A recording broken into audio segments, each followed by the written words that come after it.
সম্মানিত জিনি ভাই, আপনি একটি জীবন ঘনিষ্ঠ অত্যন্ত গুরুত্বপূর্ণ প্রশ্ন করেছেন।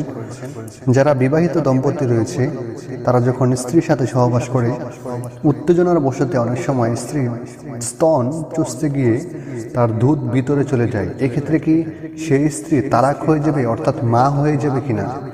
সম্মানিত ভাই, আমরা এই প্রশ্নের উত্তরে বলতে চাই যে নবী করিম সাল্লাল্লাহু আলাইহি ওয়াসাল্লাম মা হওয়ার জন্য কয়েকটি শর্ত আরোপ করেছেন।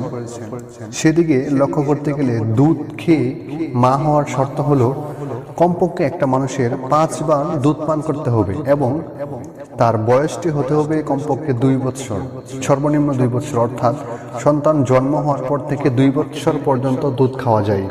এবং এই সময়ের ভিতরে যদি সে কমপক্ষে 5 বার দুধ পান করে তাহলে তার দুধ মা হবে। অর্থাৎ আপনি যদি সহবাস করার সময় উত্তেজনাবশত আপনার স্ত্রীর দুধ বা স্তন চুষতে